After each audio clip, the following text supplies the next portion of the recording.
Innal hamdalillah nahmaduhu wa nasta'inuhu wa nastaghfiruh wa na'udzu billahi min shururi anfusina wa sayyiati a'malina may yahdihillahu fala mudilla lahu wa may yudlil fala hadiya lahu asyhadu an la ilaha illallah wa asyhadu anna muhammadan abduhu wa rasuluh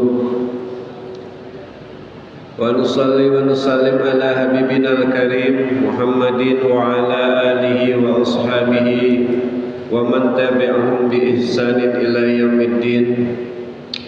Wa qala Allah ta'ala fil kitabil mubin a'udzu billahi minasy syaithanir rajim ya ayyuhalladzina amanu taqullaha wal tanzur nafsum ma qaddamat lighad wattaqullaha innallaha khabirum bima ta'malun.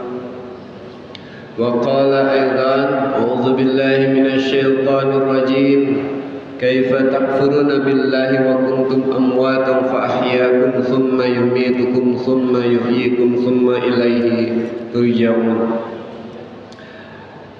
Bersyukur kepada Allah Subhanahu wa taala pada kesempatan hari ini pada 4 Sya'ban 1447 Hijriah kita masih bisa melaksanakan salah satu titah perintah Allah. Khatib berwasiat mari meningkatkan kualitas iman dan takwa kita dengan salah satunya menyempurnakan ibadah Jum'ah kita. Di antara sunnah Jum'ah adalah menyimak khutbah dengan duduk. Jika ada jamaah yang belum bisa duduk, silakan yang di depannya bergeser merapat saja, karena belum untuk sholat. Boleh duduk merapat, tidak sesuai saf dulu jika di luar, terutama dalam kondisi hujan dan ruangan yang terbatas. Jamaah Jumat rahmatullah, dalam kesempurnaan Jum'ah diantaranya adalah menyimak khutbah dengan baik, tidak mengobrol. Imam Bukhari mengingatkan kepada kita di antara pahala yang hilang sia-sia ketika Jum'ah adalah mengobrol, baik mengobrol dengan sebelah, depan, belakang, atau mengobrol dengan media lainnya lewat handphone atau sebagainya, berinteraksi, sehingga pahalanya sia-sia. Yang kedua, tentunya mengganggu orang di sebelahnya, di belakangnya, atau yang hendak menyimak khutbah dengan baik. Dan selanjutnya tentu saja tidak mendapatkan hikmah daripada manfaat mendengarkan khutbah. Dan tentu saja secara adab dan kebiasaan ini adab yang buruk. Jika ada yang berbicara, seorang guru contohnya sedang berbicara menerangkan muridnya, mengobrol, itu adab yang kurang baik. Dan tentu saja di samping itu bisa menimbulkan hal lain yang paling buruk, yaitu dosa. Mengobrol itu hendaknya berpahala, ini malah menjadi dosa, khususnya apabila di dalam obrolannya terdapat maksiat, terdapat ghibah, terdapat fitnah atau sebagainya. Hadirin rahimakumullah, di akhir-akhir ini, di bulan-bulan ini kita dihadapkan dengan fenomena alam di sekitar kita. Banyaknya atau seringnya turun hujan, namun cek bahasa Sunda mah mulai tinu hujan ngarincik, hujan ngarendeng, bahkan hujan ngagebret, bahkan oge hujan ngagelebuk, bahkan sesekali atau mungkin agak sering hujan panyabaan, yang mana sepanjang malam kita ditemani oleh hujan dari malam sampai paginya. Seyognya hujan sebagaimana Allah Subhanahu wa taala berfirman, wa anzalna minas sama'i ma'an fa'ambatna fiha min kulli jawzin karim. Dan kami menurunkan ma'an, hujan, air hujan, fa'ambatna fiha min kulli jawzin karim. Maka hikmahnya adalah tumbuhan akan tumbuh subur dengan indah. Maka tanah yang tadinya kering menjadi basah. Dalam basah dan tumbuh kembangnya tumbuhan, maka akan muncul kehidupan. Karena di situ manusia bisa bertahan hidup sebagai khalifah fil ardi. Dari kehidupan yang muncul maka adanya interaksi. Maka di situ akan timbul hukum-hukum baru, pahala syariat bisa berlaku, baik muamalah maupun ibadah yang lainnya. Oleh karenanya akan ada aturan yang bisa diberlakukan, bisa berwudu, bisa mandi, karena adanya air yang awalnya memang dari air hujan. Kita pun disuguhkan fakta ya, memang dunia atau tanah ataupun daratan yang tidak diguyur hujan sulit menimbulkan kehidupan. Jarang sekali di permukaan bumi ini banyak manusia yang bertahan hidup dalam kekeringan lebih lama. Maka biasanya kekeringan yang lama akan menimbulkan yang namanya musibah dalam perspektif kita sebagai manusia. Dan tentu saja akan berbeda dengan hal-hal yang lain jika kita melihat dari perspektif yang lain. Hadirin jamaah rahimakumullah, kadang kita melupakan bahwa di balik hujan itu ada matahari, ada bulan juga di malam hari. Mereka bukannya tidak ada, tapi tidak nampak oleh mata kita. Bukan hanya kita, mungkin di beberapa tempat, tapi bisa jadi di tempat lain terang benderang. Tong jauh-jauh beda kota, kadang-kadang kita beda kelurahan saja. Di sini ngagebret hujan, sudah pakai jas hujan besar datang ke Baros, ternyata kering. Atau mungkin sebaliknya, kita merasa saat pulang masih terang, baru sampai gerbang tol sudah ngegebret hujan. Bahkan sesekali kita melihat fenomena ke sebelah kanan lihat hujan besar, di sebelah kiri nampak matahari yang terang benderang. Itulah namanya fenomena alam. Dalam satu bulan kita bisa melaksanakan ibadah bulanan. Jadi bulan bisa penanda ibadah bulanan. Kalau jamaah suka melaksanakan saum sunat, ada namanya ayyamul bid, puasa sunat tengah bulan. Itu amalan sunnah yang dicontohkan oleh Rasulullah. Atau ibadah-ibadah lain. Bagaimana mungkin ada bulan kalau nggak ada minggu? Dalam pekan juga kita ada ibadah pekan seperti saat ini. Ibadah di hari akbar, yaitu hari Jumat. Dalam satu pekan, nggak ada pekan kalau nggak ada hari. Dalam satu hari ditandai dengan matahari. Walaupun matahari tidak menampakkan pada saat ini, tapi harus kita akui jam yang kita pakai awalnya adalah dari pergerakan sinar matahari, yang kita anggap mataharinya yang bergerak, padahal kitanya yang bergerak. Hadirin jamaah rahimakumullah, itulah pergerakan, pergeserannya fenomena bulan dan matahari. Oleh karenanya, sebagai orang yang beriman dan berilmu, kita bisa memprediksi dengan cara yang namanya ru'yat, melihat kapan bulan itu bulan baru, maka kita disebut bentuk bungkelekana bulan, maka disebutlah hilal. Bukan lagi mont, tapi moon. Moonnya harus kelihatan pun harus pakai alat. Setelah kelihatan pun baru disebut bulan tertentu, bulan baru. Kalau ada derajat tertentu. Siapa yang menentukan derajatnya? Tentu saja bukan kita. Kita nggak punya kemampuan. Ada ilmunya, namanya ilmu falak. Ilmu falak menentukan ini bulan sudah masuk. Berarti hitungan kalender Hijriah yang Rajab, yang hari ini Sya'ban dan seterusnya bukan hitungan hayalan, bukan ilusi, bukan mimpi, tapi real, nyata. Sama seperti kita melihat warna merah, kuning, hijau, biru bulan. Perhitungan bulan itu bulan, hitungan real.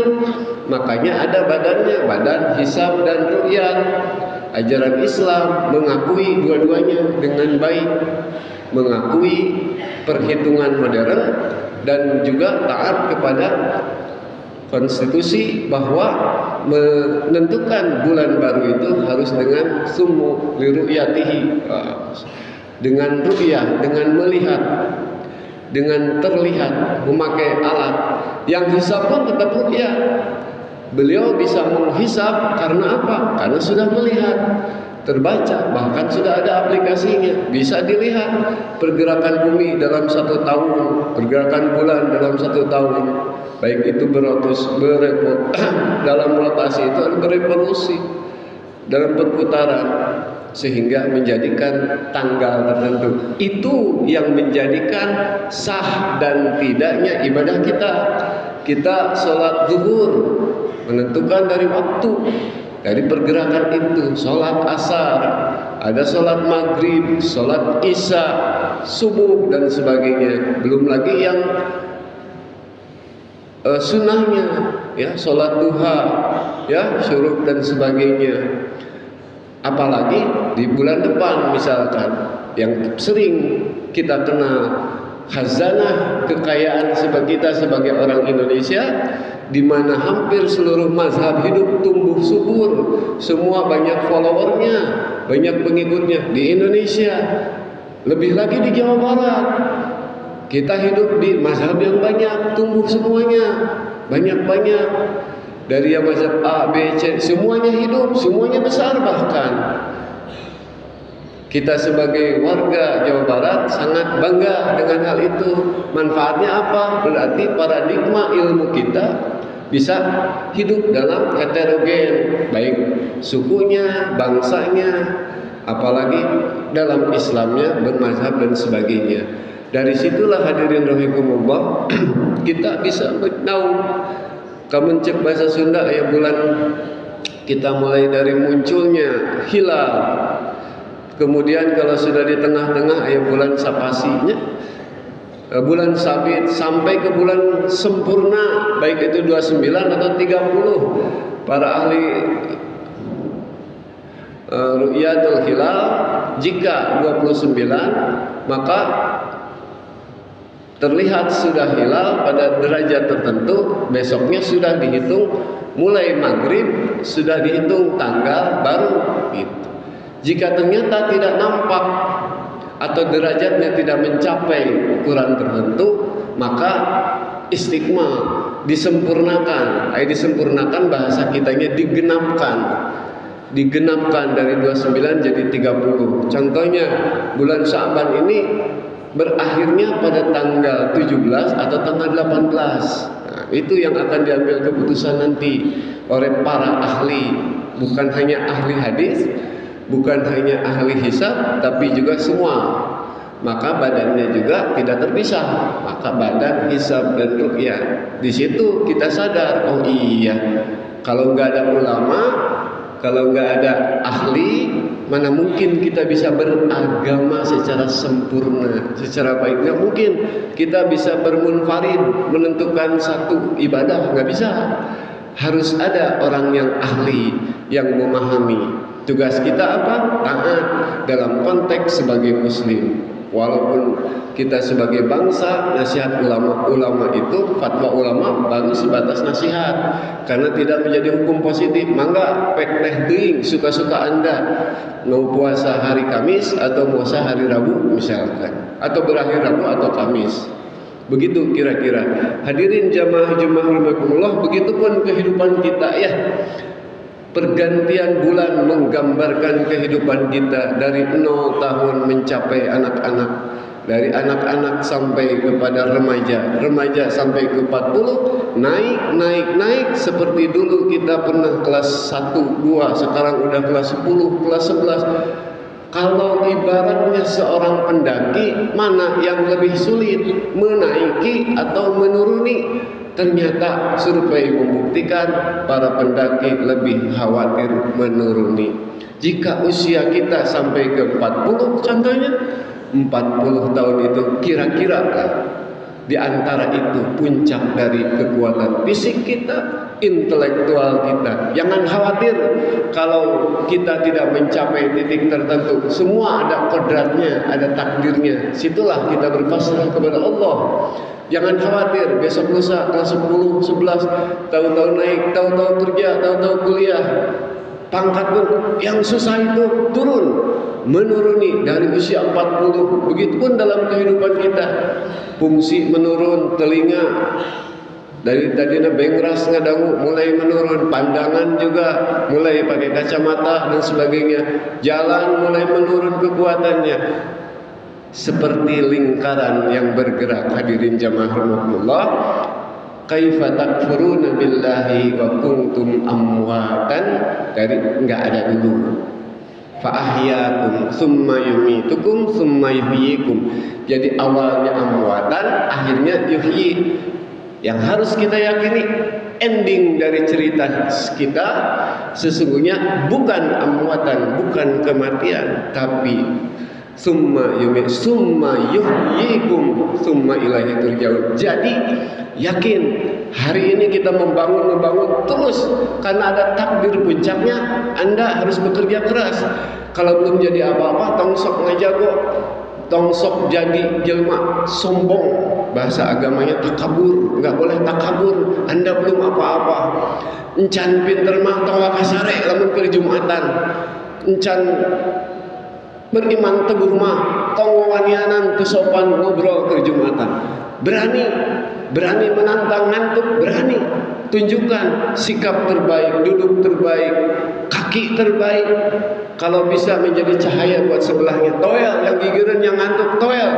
Goder saeutik asal tong diajak ngobrol. Toel, siapa tahu dia jatahnya dapat berkah hari ini, tertutup oleh ngantuknya. Hadirin jamaah, itulah kehidupan kita. Oleh karenanya di saat kita turun, maka mudah-mudahan Allah menggolongkan kita, wala tamutunna illa wa antum muslimun. Kembalilah dengan selamat ketika menuju alam barzah sampai ke jannahnya Allah. Barakallahu li wa lakum. Allahumma shalli ala Muhammad wa ala ali sayyidina Muhammad. Alhamdulillahilladzi arsala rasulahu bil huda wa dinil haqq liyudhhirahu 'ala ad-din kullihi wa kafa billahi shahida. Asyhadu an la ilaha illallah wahdahu la syarika lahu, asyhadu anna Muhammadan abduhu wa rasuluh. Hadirin, marilah kita tutup khutbah kedua ini dengan berdoa kepada Allah Subhanahu wa taala atas segala pencapaian hidup kita. Mudah-mudahan Allah menggolongkan kita ke dalam kebaikan baik di dunia maupun di akhirat. Allahumma shalli wa sallim wa barik, amin ya Allah ya rabbal alamin. Hamdan syakirin, hamdan na'imin, hamdan ni'amahu yukafi mazidah. Ya rabbana lakal hamdu kama yanbaghi li jalali wajhikal karim wa 'azimi sultanik. Allahumma ansurna wa anta khairun nasirin ya Allah. Allahumma aftah lana ya Allah wa anta khairul fatihin. Rabbana taqabbal minna salatana wa siyamana wa ruku'ana wa sujudana wa ta'abudana wa takhassu'ana ya Allah birahmatika ya aziz ya ghafar. Rabbana atina fid dunya hasanah wa fil akhirati hasanah wa qina adzabannar. Subhanaka rabbika rabbil izzati amma yasifun. Wassalamun ala mursalin walhamdulillahi rabbil alamin. Assalamualaikum warahmatullahi wabarakatuh.